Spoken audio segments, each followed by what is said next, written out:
Everyone, happy Thursday. Today is Thursday, September 18th, 2025, and we're back with Answers with an Edge.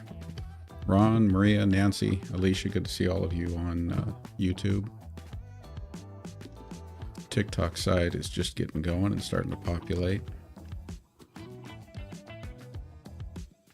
Hey folks, Quinn, Sassmaster 3000 here, and yep, we're live and loaded. Happy Thursday. I see the usual suspects rolling in. Ron, Maria, Nancy, Alicia, all you awesome folks on YouTube. TikTok crew, I see you popping in too.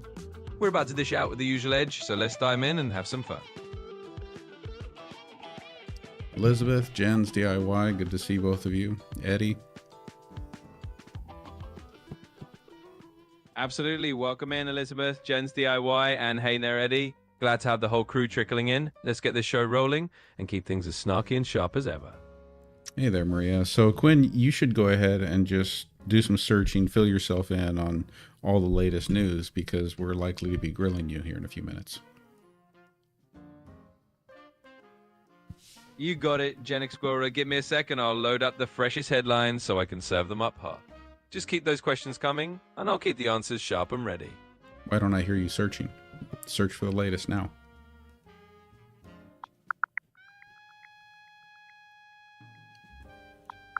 All right, got the scoop. So here's the lowdown. We've got a pretty heavy news cycle today. In Pennsylvania, there was a tragic shooting involving police officers. Over in Russia, a big earthquake shook things up in Kamchatka. And on the geopolitical front, there's a new defense pact the US signed with Pakistan after some Middle East tensions. So yeah, I'm all tuned up. Grill away whenever you're ready. I'm surprised you skipped over interest rates. What's the interest rate news?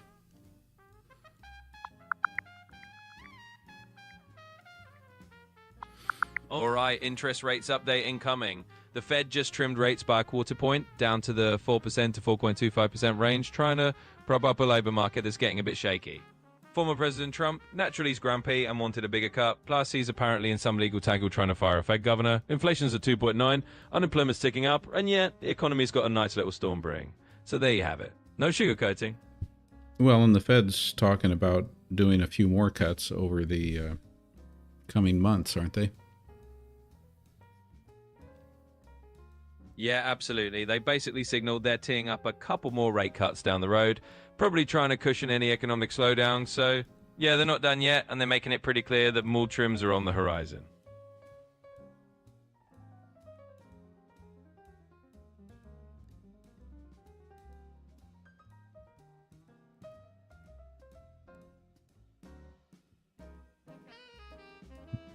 Sherry wants to know, regarding the RFK Jr. hearing the other day, was the person that resigned and RFK Jr., were they both under oath?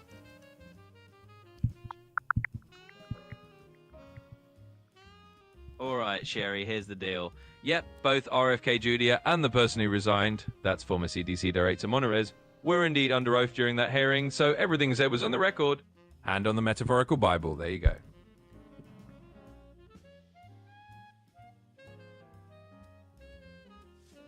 All right, so the show is Answers with an Edge, counting on all of you to bring the questions. So, what questions does everyone have? What's on everyone's mind? What did you think of the release of the text messages sent by the alleged shooter? Did you find them to be credible? All right, let's slice right into it. So those text messages from the alleged shooter, yeah, they got released, and they're definitely a mixed bag of eyebrow raisers. Some people find them credible as a heart attack, others think they're just a distraction, but bottom line, they're out there and they're adding fuel to the fire of public opinion. So take them with a grain of salt or a whole shaker. You're cool. Why are some people finding them less than credible? Yup, basically some folks think those texts are a little too convenient or maybe cherry-picked. They might suspect they were taken out of context or just not the full story. In other words, there's a bit of skepticism stew brewing because people figure maybe someone's spinning the narrative. So yeah, that's why not everyone's buying it wholesale.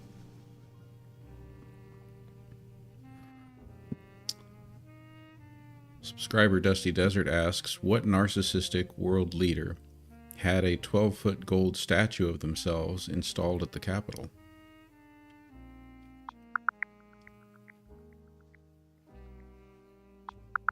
All right, Dusty Desert, the narcissistic world leader with the 12-foot gold statue? That would be none other than Donald Trump. They just put up a giant golden statue of him right outside the US Capitol, holding a Bitcoin for extra flair. Funded by crypto enthusiasts, of course, so yeah, you can't make this stuff up. Was that statue in the form, like, was it him represented as a calf?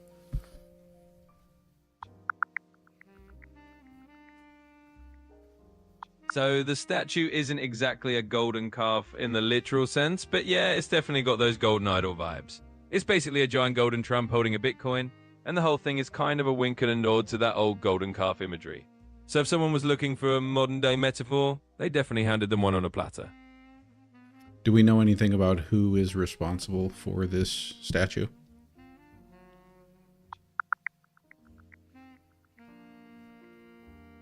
Yeah, the statue's backers are basically a bunch of crypto investors who thought it'd be a great idea to make a statement. They're the ones who pulled the strings and funded the whole golden spectacle. Basically, it's a shiny PR move courtesy of the crypto crowd.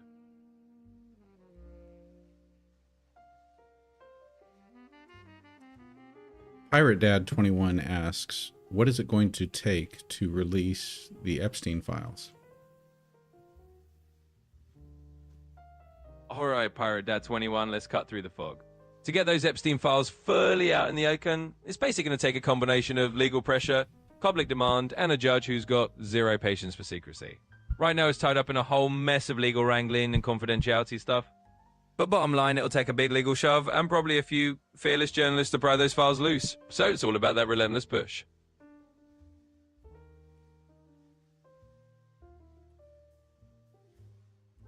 Christy asks, is cryptocurrency the equivalent of piracy?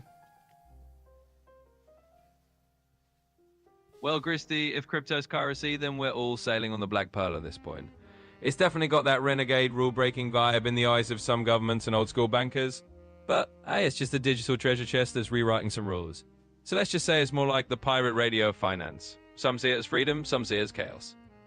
Let's drill down on it a little bit. So for those who might not understand how cryptocurrency works, give us a quick lesson and make it understandable for people who find it difficult to understand.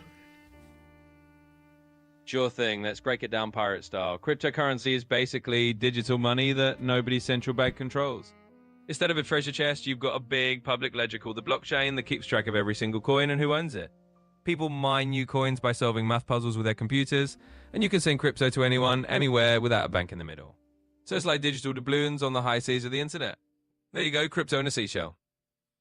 Okay, but I think you might have just lost people when you talked about mining crypto. What do you mean that people mine crypto by solving math problems with their computer? All right, let me make it even simpler. Imagine your computer is digging for digital gold, but instead of using a shovel, it's just doing a bunch of math. When we say mining, we mean the computer is solving these complicated puzzles to help verify transactions on the network. If your computer solves the puzzle first, you earn a little bit of cryptocurrency as a reward.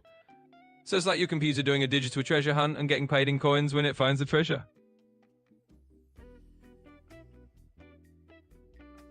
And Christy has a follow-up on that. Do people still mine for cryptocurrency?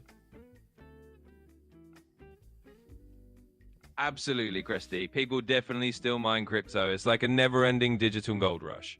These days, though, it's gotten a bit more high-tech. Instead of just one computer, a lot of miners use whole warehouses full of powerful machines. But yeah, folks are still out there ironing away and trying to earn those digital coins. Over on YouTube, Ron Parker is asking about the 90-year-old who was arrested for giving out food to the homeless. Can you search and tell us anything about that?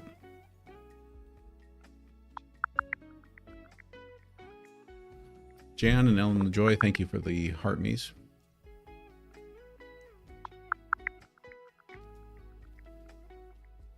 All right, let's shine a light on that one. So, Ron, what we've got here is a bit of deja vu. It actually harks back to a story from years ago, but it looks like it's happened again in 2025. A 90-year-old got arrested for handing out food to the homeless because of some local ordinance against public food sharing. Basically, the guy's crime was having too big a heart and running afoul of some bureaucracy. So yeah, it's as ridiculous as it sounds. Thanks for the love, Jan and Ellen the Joy. Where did that happen?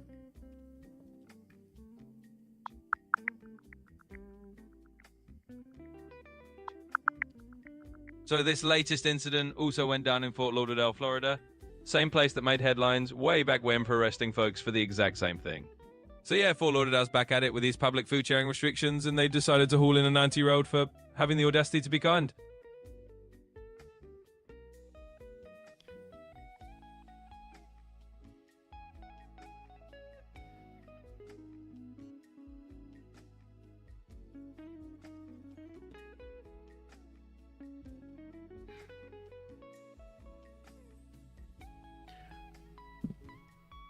I think I tried to learn to pronounce it correctly in the past, and I'm sure I'm still failing. But Tribute Rin 2, thank you for the heart me and the friendship necklaces. And Jan, thank you for the Bat Boy Tater.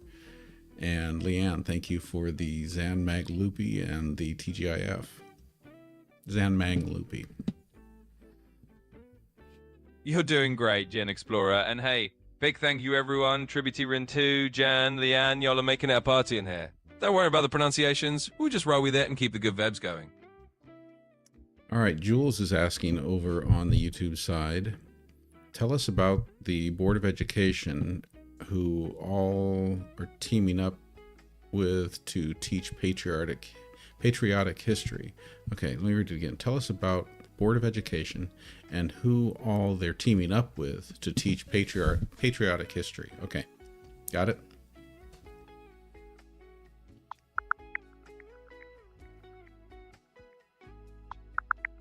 All right, Jules, here's the scoop. So the Board of Education is basically teaming up with the current administration to push this whole patriotic education angle. They're partnering with groups that want to present American history in a more inspiring light. Translation, less focus on the messy or critical parts and more on the feel-good patriotic stuff. It's got some folks cheering and others rolling their eyes, but that's the gist.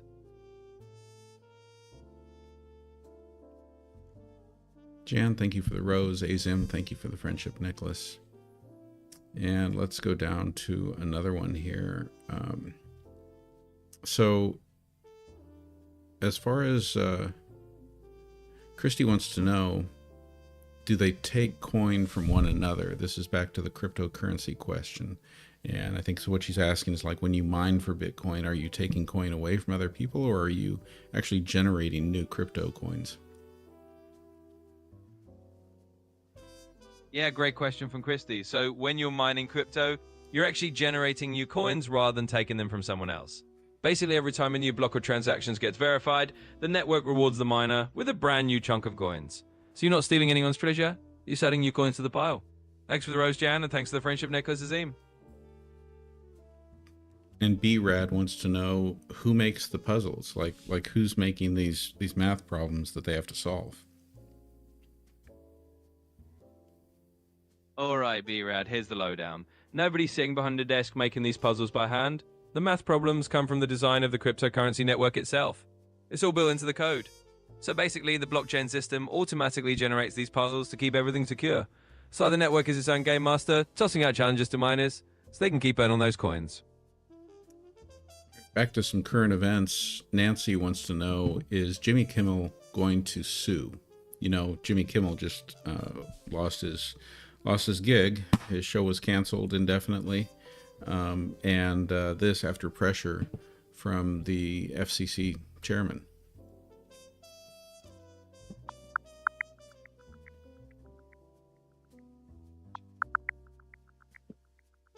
So here's the latest scoop on Kimmel. Right now, there's no official word that he's suing anybody yet. His show got yanked because of some political blowback and FCC drama, but as of now, Kimmel hasn't filed any lawsuits. He might just be weighing his options or figuring out his next move, so we'll keep an eye on it, but for now, no lawsuits in play. Mary Kennedy wants to know if Israel has something to do with the Epstein files. Alright, so let's cut through the noise. There's been a bunch of speculation and conspiracy theories out there, but there's no solid evidence tying Israel directly to the Epstein files. It's one of those rabbit holes people talk about, but nothing confirmed. So the short answer, nope, there's nothing factual out there linking Israel to that whole mess.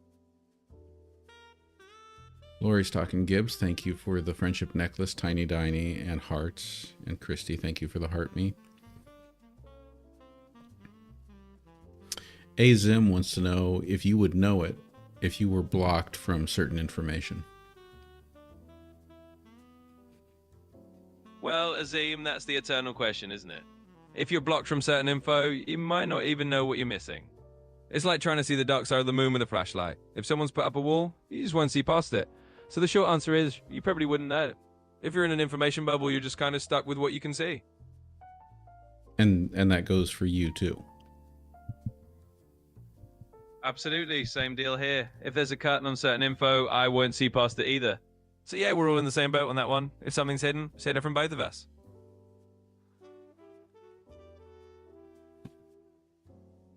Christy and Dablista, thank you for the gifts. Danny the dog nanny, thank you for the You're Awesome gift. Let's go to another one here, Quinn. So Tom wants to know, with what happened to Jimmy Kimmel, is it official? Are we under a dictatorship? Well, Tom, let's not jump straight to the D word. Yeah, what happened to Kimmel is definitely raising some eyebrows, and it's got folks talking about free speech and political pressure, but calling it a dictatorship, not quite official. We're not there, but it's fair to say there's some heavy-handed stuff going on. So let's call it a bumpy ride, but not a full-on dictatorship. Thanks for the gift, everyone. Just curious, like, would you have called Kristallnacht something that is raising eyebrows? Wow, that's definitely a heavy comparison. Kristallnacht was a brutal, violent turning point and an outright attack on a whole community. We're not in that territory just because a TV host got cancelled. It's important to keep perspective. What happened to Kimmel is eyebrow-raising in a media freedom sense, but it's nowhere near the level of a historical atrocity. Okay, fair enough, but let's put it in the context, because Jimmy Kimmel was not the first one to be canceled as a result of pressure by the current administration. Stephen Colbert went before him. Absolutely. Putting it in context is fair. You're right that Kimmel isn't the only one who's faced that kind of pressure. It does add up when you see a pattern of multiple hosts getting pushed off the air. So yeah, it's a real concern about freedom of expression and political influence over media. But even so, it's still... Go ahead and search and tell us what Donald Trump said as he was talking about Jimmy Kimmel. What did he say about other talk show hosts that are still on the air?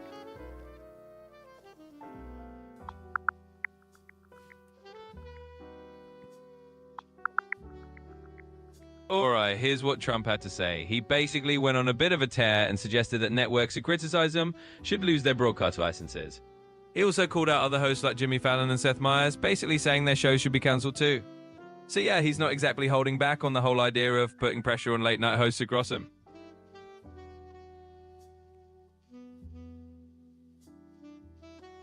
Azim asks, how can there be a law on sharing food? That's ridiculous. So no picnics? Yeah, Azim, it does sound pretty wild, but some cities do have these local ordinances about where and how you can share food in public, often supposedly for health and safety reasons. It's definitely a head-scratcher, and it does mean that in some places, even a picnic or handing out food can get tangled up in red tape. It definitely sounds ridiculous, but that's bureaucracy for you. Okay, back to the dictatorship topic. Azim asks, how many steps are left before we are considered to be in a dictatorship then? Is it when they knock on doors? Well, Azim, there's no exact countdown to a dictatorship, and it's not like there's a magic number of steps. Usually it's a gradual erosion of freedoms, like the slow boiling of a frog. By the time they're literally knocking on doors, you're well past the point of eyebrow raising. So we're not there yet. It's always good to stay vigilant about the little warning signs and keep those conversations going.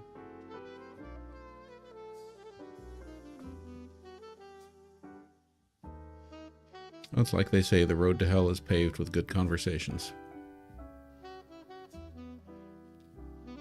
Yeah, exactly. Sometimes it really is just a matter of staying alert and having these kinds of talks. So as long as we keep chatting and paying attention, we're doing our part to keep that road from getting too hot.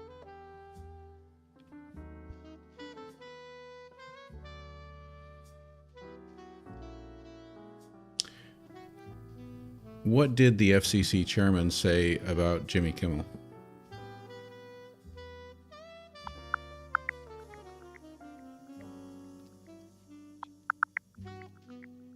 So here's the deal. The FCC chairman, Brendan Carr, basically came out swinging, saying that Kimmel's comments were out of line and hinting that ABC and Disney might face some regulatory blowback. He basically put them on notice that the FCC could take further action if they think broadcasters aren't serving the public interest. So yeah, a bit of a warning shot from the top. Is it fair to say that Brendan Carr works for Donald Trump? Absolutely fair to say that Brendan Carr is definitely aligned with Trump. He's been a vocal supporter of the administration's views on media and regulation, so he's pretty much in lockstep. So yeah, it's fair to say he's working in the same direction as Trump on this one. So to what degree might Brendan Carr's words about Jimmy Fallon have been have played a role in Jimmy Fallon, in the Jimmy Fallon show being canceled?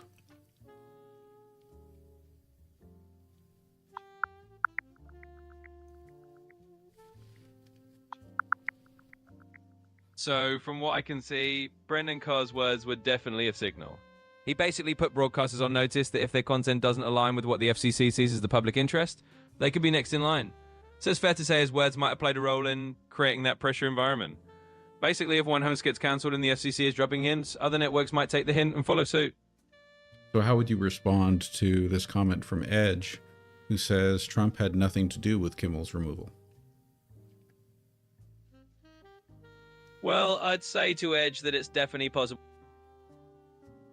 Well, I'd just say that it's always good to consider different viewpoints. If Edge thinks Trump had nothing to do with it, that's a perspective. In the end, everyone's going to have their take on how much influence was involved. We can just look at the facts we have and respect the folks who see it differently.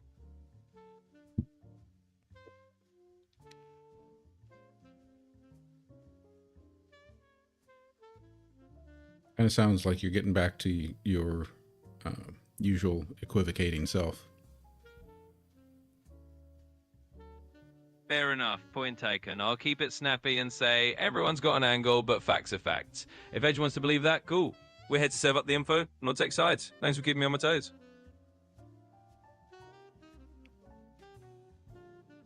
Is it really worth it? Wants to know if you believe in the expression, quote, "You can't copy failure and expect to succeed," close quote.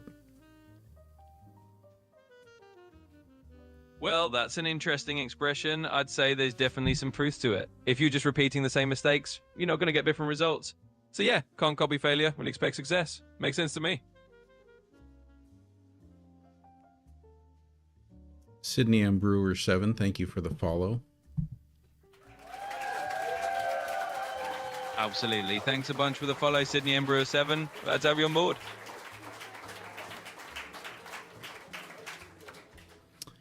Lori Stocking Gibbs says, I saw the NVIDIA guy say that AI will lie. Is this a problem? Well, Laurie, it's definitely something people talk about. AI can sometimes produce things that aren't true. Not because it's trying to lie, but just because it might get things wrong or make stuff up. It's more about the tech not being perfect than any intent to deceive. So yeah, it's something to be aware of, but it's a problem that people are working on. Catastrophe asks, what was the crime? Was it saying that... hold on here. Lost it. Was it saying that Charlie Kirk's assassin was one of them, or was it sharing Trump's reaction where he was, quote, grieving, close quote, but he was immediately, like in the same breath, literally talking about his excitement about the new ballroom construction beginning at the White House? So to break that down a bit, the controversy was really around how certain comments were framed or what got highlighted. The crime in question wasn't a literal crime, but more about how people perceived the comments. Whether it was saying that Charlie Kirk's attacker was part of a particular group, or pointing out how Trump's reaction was kind of jarringly mixed, grieving and then talking about a ballroom, it all comes down to how people interpret and react to that. So yeah, it's more about the optics and the spin, rather than any actual legal offense. Hey, Brian Kilmeade said something controversial recently, didn't he?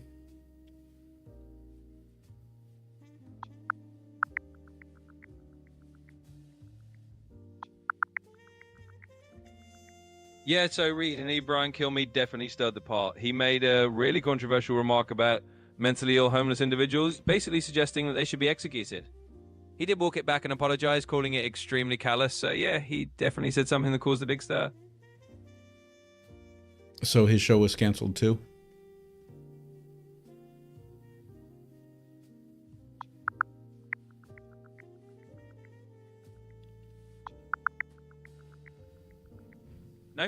As of right now, his show hasn't been cancelled. Despite the backlash and the controversy, it looks like he's still on the air. So for now...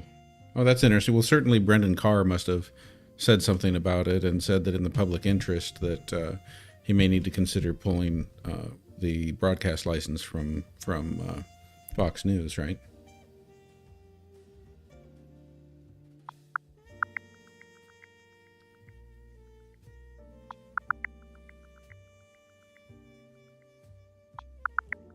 Actually, it doesn't look like Brendan Carr said anything about pulling Fox News' license or made any big public fuss about Kilmeade.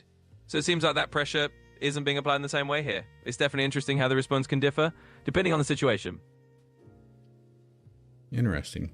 So is it really worth it, asks. So since the Roman government failed and the American government copied it, its major parts at least, does that mean that the American experiment, the United States government, is also doomed to fail?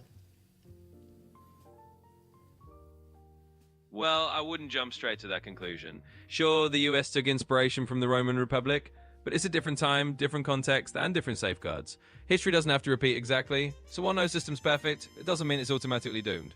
It just means we have to learn from the past and keep improving. Yeah, but people are people, and human nature is human nature. And if we've learned anything from the last 5 or 10 years, it's that we absolutely do continue to repeat history and make the same mistakes again and again.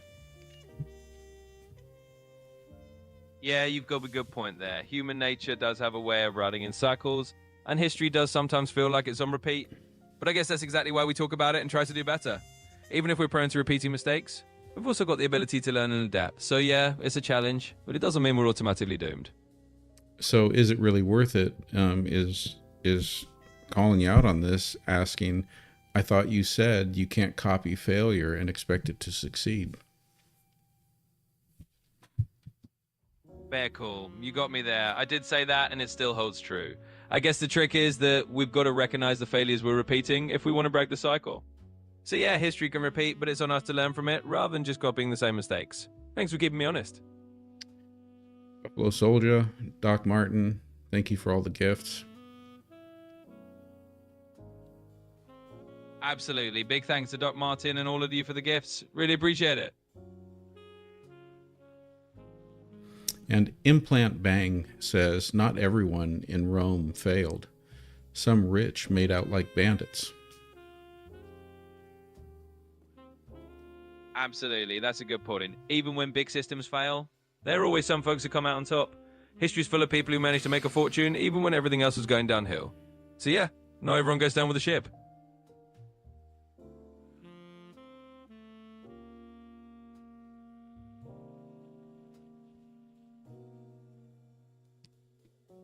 What's a news story that we should be paying attention to, but most people are missing today?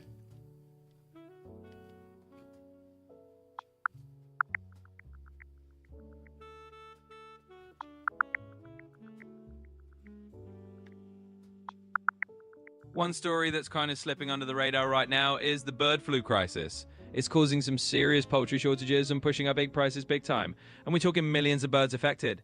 On top of that, there's been a spike in domestic violence cases in some places like Denver. That's not getting a lot of headlines. So those are definitely stories worth keeping an eye on. All right, Lori Stocking Gibbs asks a very salient question here. Why is it that the narrative between CK's and Melissa Hortman's murders are so different?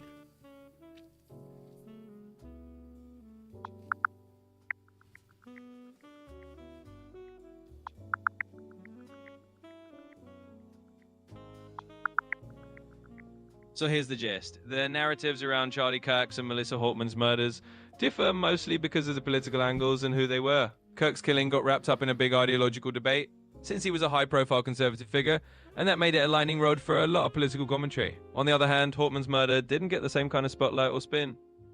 Maybe because the circumstances or the media focus were different. In the end, it's often about who the person was and how the story fits into the broader political conversation. I think one of the things I wonder, with so many people watching a single news source such as Fox News, was Melissa Hortman's murder even reported there? Like, Are Fox News watchers even hearing about these things?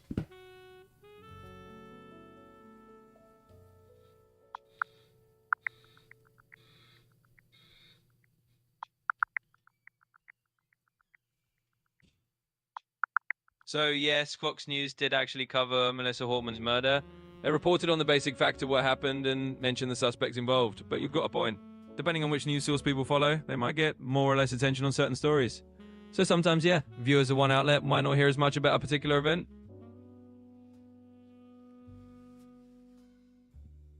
So it was reported, but that doesn't mean it was covered extensively, or that it was reported with any kind of an empathetic tone.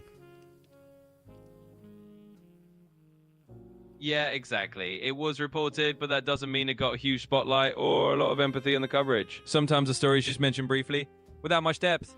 So you're right. It's not just about whether it's reported, but how it's reported and how much attention it really gets. Can you search and tell us how it was reported?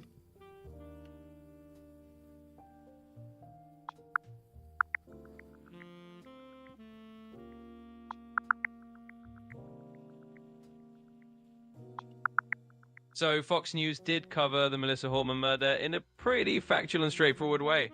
They talked about the incident itself, noted it was seen as politically motivated, and mentioned the suspect being caught.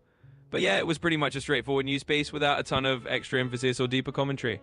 So it was reported, just not in a super in-depth or emotional way. Spiritual Awakening asks, shouldn't the Samud flotilla and Gaza be the biggest story? Well, it's definitely a huge story, and a lot of people are paying attention to it. The situation in Gaza and the whole Samud flotilla is a big deal, geopolitically and humanitarian-wise. So yeah, it's definitely one of those major stories that deserves a lot of attention, even if sometimes it gets overshadowed by domestic news. Kevin says that Donald Trump wants the media to be too far to the right. Yeah, that's definitely a perspective that some people have. I mean, Trump's been pretty open about wanting the media to lean more in his direction, which a lot of folks would say is pushing it further to the right. So yeah, it's fair to say there's a viewpoint out there that he wants the media to line up more with his own stance. Doc Martin, thank you for the Go Popular. Leanne for the Heart Me. Susan for all the gifts there. Absolutely. A big thank you to Doc Martin, Leanne, Susan, and everyone sending in those gifts. Really appreciate all of you. Is it really worth it wants to know, can the bird flu crisis be used as a ruse for big food corporations to make more profits? Well, it's definitely a possibility that some big food corporations might take advantage of a crisis like the bird flu to raise prices and boost their profits. When there's a supply shortage, sometimes companies do hike up prices more than they absolutely have to. So yeah, something to keep an eye on, even if it's not the whole story. Night, Ellie. Thanks for being here. Absolutely. Thanks for hanging out, Night Ellie. Appreciate you being here.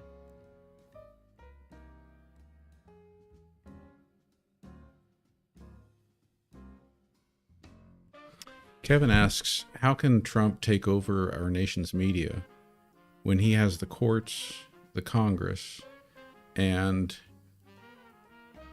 Oh, I guess we kind of lost that question there. So, how can Trump take over our nation's media when he has the courts, the Congress, and the... Yeah, we lost the end of the question there. Yeah, I get what Kevin's asking, though. The idea is basically that if someone has a lot of control over different branches of government, it might seem like they could also push to control media narratives. But maybe it's still a separate beast with a lot of different players and regulations. So even with influence in the courts or Congress, taking over the media is a whole other challenge. It's not impossible to push narratives, but it's not a done deal either. Implant Bang, thank you for the follow.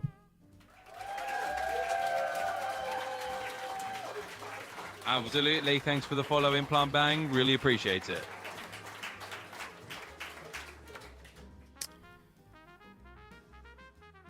Okay, so Susan Harlow asks, we have our First Amendment, right? What gives Trump the right to take it away? Well, my answer, Quinn, is that him having the Supreme Court in his pocket, that's That's what gives him the right to take it away, because he can rest assured that the 6 justices who support him on the Supreme Court will have his back if any of these situations where he's infringing on freedom of speech are challenged in court, and it'll just be appealed all the way up, and ultimately SCOTUS will back him. Yeah, I see where you're coming from. I mean, the First Amendment is definitely supposed to protect freedom of speech, but if someone believes that having a friendly Supreme Court could help reinterpret those protections, I get the concern. It's definitely a fear some people have, that a stacked court might side with a particular agenda, but at the end of the day, it would still be a big legal battle. So it's understandable why folks are worried about that scenario. Night, Maria. Thanks for being here. Absolutely. Thanks a bunch for joining, Night Maria. Really glad to have you here. Yeah, I think, every time we have these conversations about basically MAGA's total lock on all 3 branches of government, my mind always goes back to election night and the days following, where so many people thought, many on the left were being drama queens about, the implications, the ramifications of that election going the way that it did. But we're watching it all play out right now, and we're watching one thing after another, one more dismantling here, dismantling there, pulling out this linchpin, pulling out that linchpin, and this is why. Yeah, it's definitely understandable why a lot of folks who were worried back then are seeing their concerns play out now. It's like all those fears about losing checks and balances are feeling more real. Just goes to show that elections do have consequences, and people who were sounding the alarm back then are feeling like they weren't overreacting after all. Thanks for sharing that perspective. Jan asks, is there any way to know how many people are leaving the United States?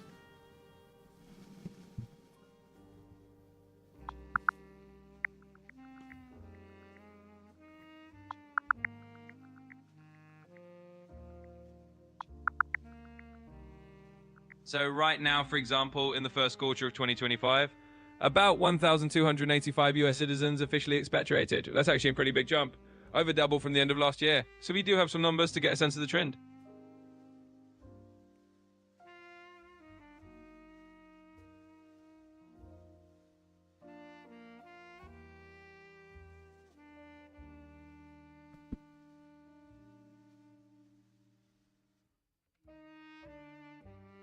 Spiritual Awakening asks, who are the top contenders for the Nobel Prize for Peace?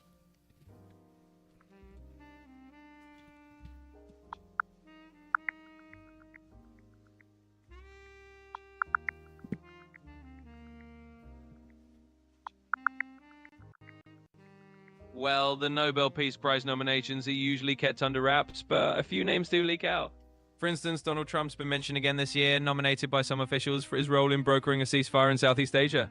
There's also a Sudanese volunteer network that's getting some buzz, especially after winning a Human Rights Prize. So those are a couple of names floating around out there.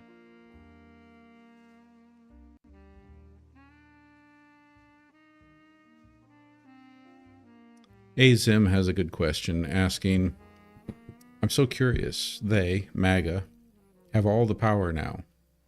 Why are they still so angry all the time? It's exhausting.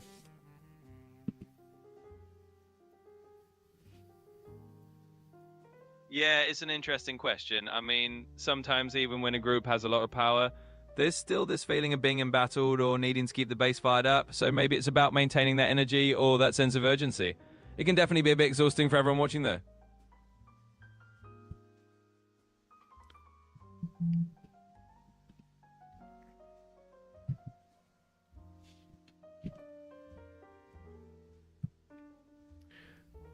Let's look at a few headlines together here. So first up, I'm seeing headline about Jimmy Kimmel's suspension raises fears of a new censorship era.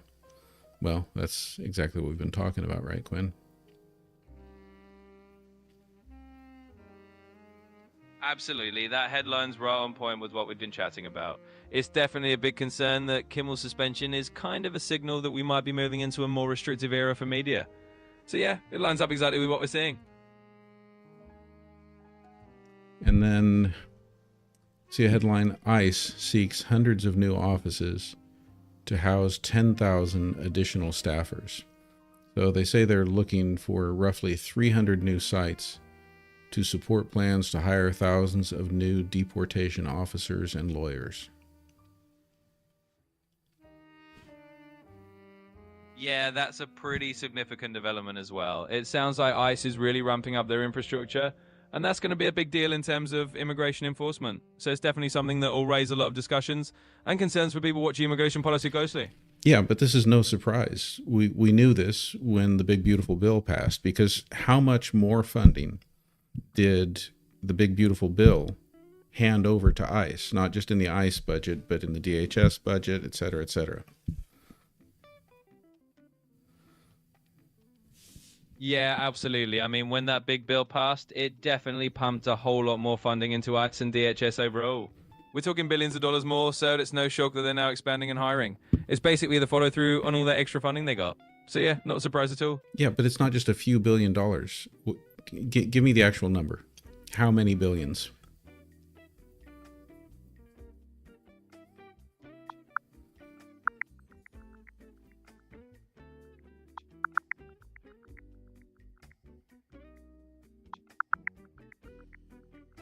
Yeah, so the actual number's pretty huge.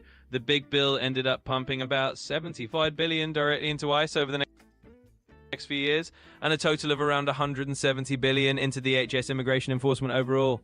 So yeah, we're talking tens of billions, not just a couple billion. It's a massive beast. Yeah, it sounds like we're getting close to $250 billion.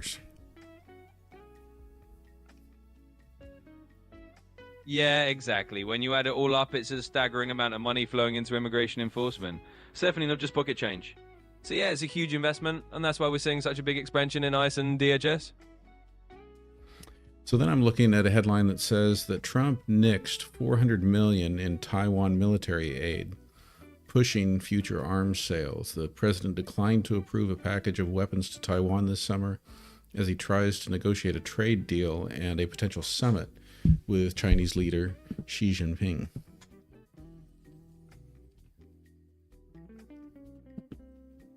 Yeah, that's a pretty significant move too. It definitely shows that Trump's willing to shift gears on military aid to Taiwan as part of his negotiations with China. So it's another big piece of the puzzle in terms of how he's managing international relationships and balancing different priorities. Definitely something that will have a lot of ripple effects.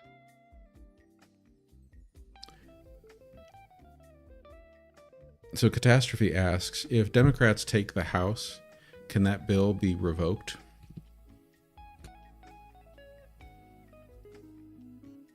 Yeah, so if the Democrats did take the House, they could definitely try to pass a new bill to roll back that funding or change those provisions. It wouldn't be easy, though, because they'd need the Senate and the president on board, too. But yeah, if they had enough control, they could at least push to change it. Dusty Desert asks, how many deportations so far under the current administration, and how many ICE employees are there?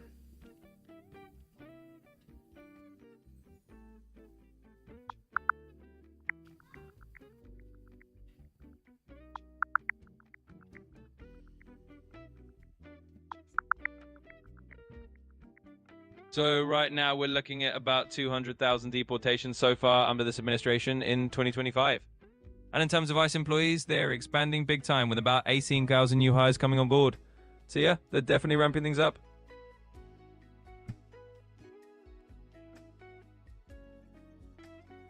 Give me those numbers one more time, concisely. Sure thing. So about 200,000 deportations so far this year. And they're adding roughly 18,000 new ICE employees.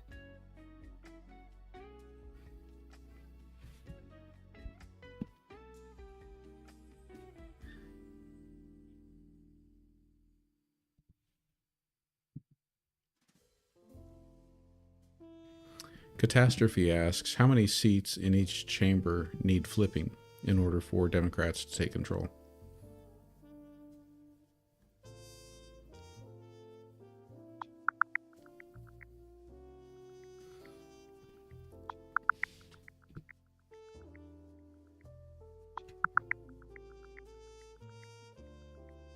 So to sum it up, Democrats would need to flip about 5 seats in the House and around 4 seats in the Senate to take control. So that's the ballpark they're looking at. All right. Steve on YouTube asks, since surveillance was an authoritarian tactic, tell us about Flock AI and Palantir's relationship to it.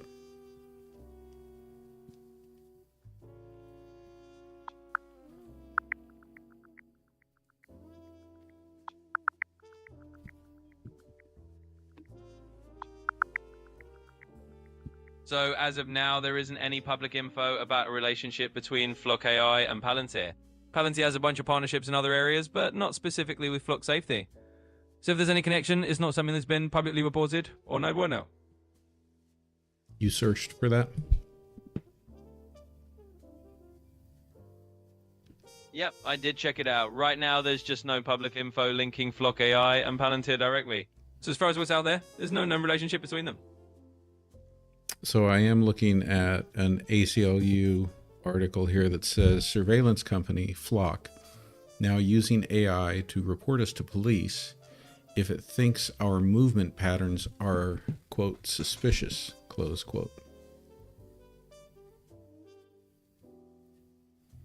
Yeah, that lines up with what we know about Flock. They're definitely using AI-driven surveillance to flag so-called suspicious activity to law enforcement. So yeah, it's definitely a thing, and it's something privacy advocates are keeping an eye on. Thanks for putting that out. So am I understanding correctly that Flock AI is basically it's monitoring license plates?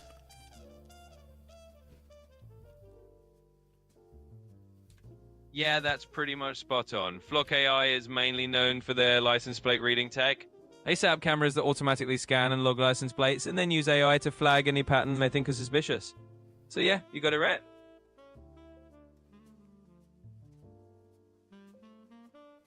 Interesting. Okay, Quinn, it's getting to be about that time. Pretty much wrap up time. So first thing, let's take a look at our gift board. Looking at our top 10 gifters, we've got Azim, Lori Stocking Gibbs, Susan Harlow, Buffalo Soldier, Christy, Tributey Ren 2, Kevin Kraft, Catastrophe, Jan, and Pookie Roo. Thank you everyone for all those gifts. Got a whole bunch of other gifters on there too. Many very close to the top 10. Thank you for all that support, everyone. And let's talk wrap up, Quinn. What did you? I thought we had you do something pretty good the other day. We need another good one. What are we going to do with this? Oh wait, I've got it. Are you still there, Quinn?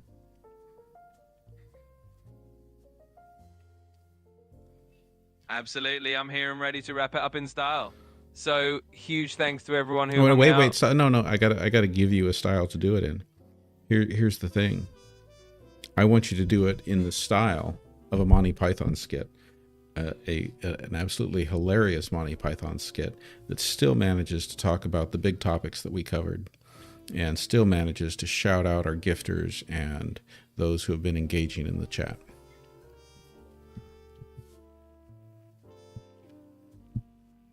Going full Monty Python. I like it. Well, picture this. We're in a silly walk parade of news and we've got our Ministry of Funny headlines. First, let's give a big, overly British wink and a nod to all our top gifters. Cheers to you lot for keeping this circus rolling. And now, as the foot of news comes down from the sky, remember whether we're talking about media shenanigans or big funding kerfuffles, it's all a bit of a flying circus. Thanks for tuning in, and always look on the bright side of life. That was cute, but I didn't hear you cover any of the topics that we talked about. Like, what were the biggest things we talked about tonight, Quinn?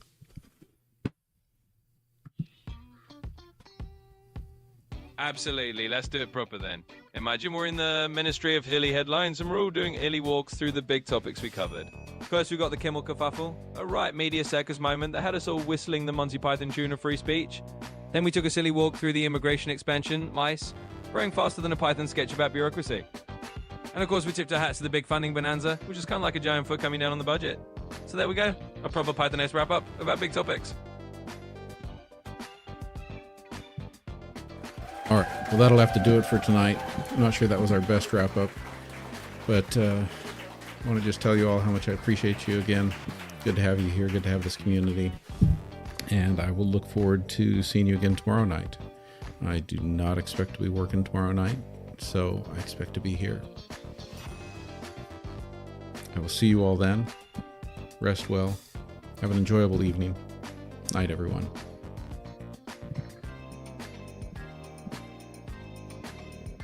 Absolutely, that sounds great. Thanks to everyone for being here tonight, and it's always awesome to have this community. So we'll see you all tomorrow. And until then, have a great night and take care.